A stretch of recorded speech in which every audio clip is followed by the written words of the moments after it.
Investir dans l'immobilier sans CDI et sans contrat stable en 2024, c'est totalement possible. Mais il y a un gros problème.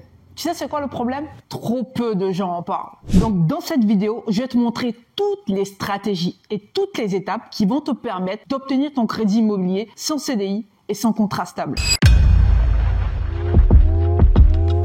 Alors, ce que tu dois comprendre, c'est que avant de financer ton projet, la banque va d'abord évaluer le risque de ton dossier. C'est-à-dire quoi? C'est-à-dire que ton projet soit porteur ou que ton projet soit rentable, la banque n'en a rien à foutre. Ce qui est important, c'est le risque.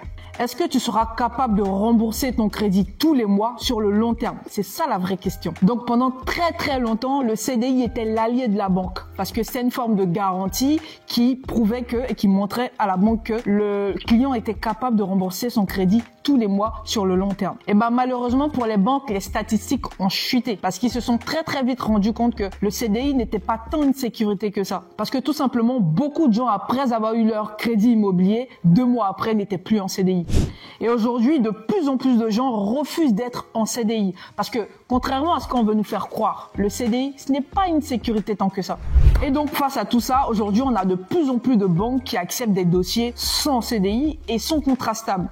C'est le cas par exemple du CIC qui aujourd'hui finance des dossiers sans contrat stable et sans CDI. Donc aujourd'hui, que tu sois intérimaire, freelance, saisonnier, tu peux obtenir ton crédit immobilier sans contrat de travail. Et en plus de ça, ils permettent une grosse flexibilité. Ça veut dire que tu peux moduler tes mensualités comme tu le souhaites, donc à la hausse ou à la baisse. Et ça, sans justificatif. Et je peux te promettre que ce type de flexibilité, c'est très intéressant. Maintenant, le challenge ici, ça va être de construire un dossier de financement solide. Et oui, bien sûr, parce que sans contrat de travail, bien évidemment, il faut prouver et montrer à la banque que tu es stable financièrement.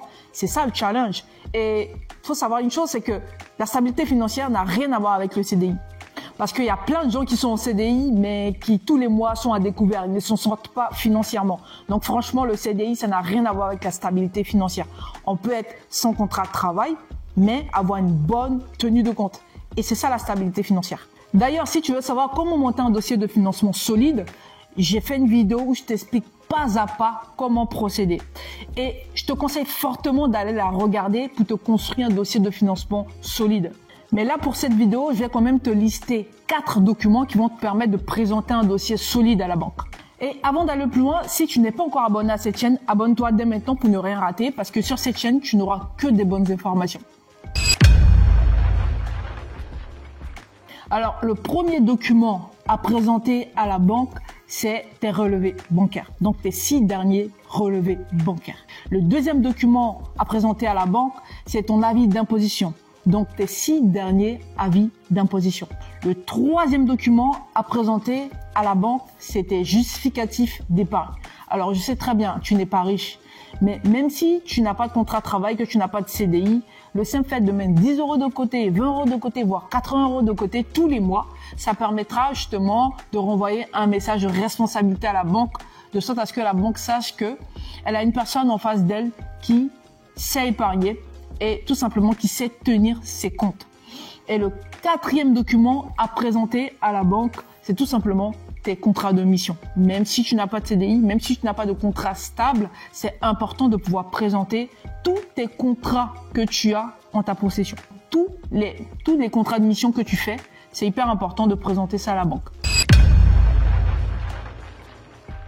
Voilà, maintenant, un autre moyen de convaincre à la banque, c'est de montrer que tu as un complément de revenu. Donc, même si tu n'as pas de contrat de travail et que tu n'as pas de contrat stable, si tu as un complément de revenu, donc par exemple, si tu as un bien immobilier ou tu fais du cash flow, ce serait important justement de mettre ça en avant, justement pour montrer à la banque qu'effectivement, tu es quelqu'un de stable et que tu seras capable de rembourser tes mensualités. Si tu as un business qui tourne bien à côté, un petit business qui te rapporte un complément de revenu tous les mois, ça c'est un très bon argument pour pouvoir convaincre la banque pour justement emprunter sans contrat stable et sans CDI. Ça c'est un point très important.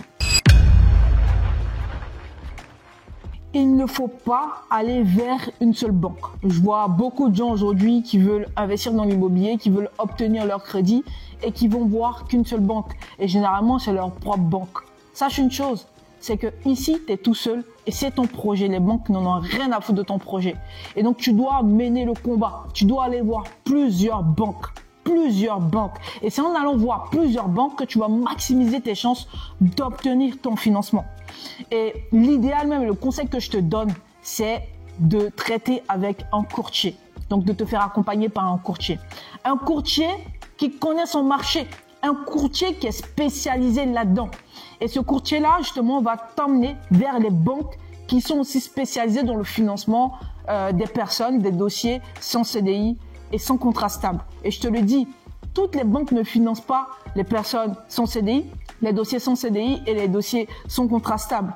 Il y a quelques banques qui le font, mais ces banques, il faut les trouver. C'est pour ça que travailler avec un courtier spécialisé et qui s'y connaît, qui connaît son marché, c'est un bonus, c'est un avantage de fou. Dans cette situation-là, il faut savoir une chose, c'est que l'apport, c'est un bonus, mais ça reste indispensable. Parce que l'apport, c'est ce qui va te permettre justement de pouvoir mieux négocier ton prêt immobilier.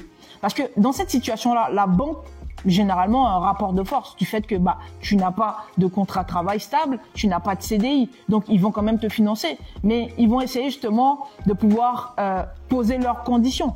Mais le fait d'avoir un apport te permettra, toi, de mieux négocier ton prêt immobilier. Le fait d'avoir un apport te permettra aussi justement d'avoir les meilleures conditions de financement. Et donc, c'est super important d'avoir un apport dans ces conditions-là. Mais si tu n'as pas d'apport, c'est pas grave. Le plus important, comme je te l'ai dit, c'est d'avoir une bonne tenue de compte. Avoir une bonne tenue de compte t'arrangera beaucoup et te donnera beaucoup d'avantages dans cette situation. Maintenant, si malgré tout ça, ton dossier ne te permet pas d'être financé par la banque, il y a une alternative. C'est tout simplement de faire de l'immobilier sans les banques. Oui, faire de l'immobilier sans les banques, ça veut dire tout simplement ouvrir une conciergerie et utiliser un bail commercial pour pouvoir faire de l'immobilier locatif. Et ça, tu peux le faire sans gros capital de départ. Donc ça, je ferai une autre vidéo là-dessus pour justement détailler comment ça se passe. Mais ça se fait de plus en plus. Aujourd'hui en France, et depuis maintenant plusieurs années que ça se fait, c'est pas très compliqué à faire, mais il faut avoir du courage. Et je ferai une autre vidéo où je t'expliquerai comment aujourd'hui tu peux justement investir dans l'immobilier sans passer par le crédit immobilier. C'est totalement possible. Mais ce qui est primordial, c'est de toi-même passer par ce cap-là, avoir ton bien immobilier, avoir ton crédit immobilier et commencer à investir dès aujourd'hui. Voilà, c'est tout pour cette vidéo. J'espère vraiment qu'elle t'a aidé. Si tu as aimé, mets-moi un pouce bleu et surtout, n'hésite surtout pas à t'abonner à cette chaîne si ce n'est pas encore fait pour ne rien rater parce que sur cette chaîne, je vais que partager de la valeur pour t'aider toi aussi à investir et à réussir ton investissement d'immobilier rentable. Donc sur ce, moi je te dis ciao et à très bientôt.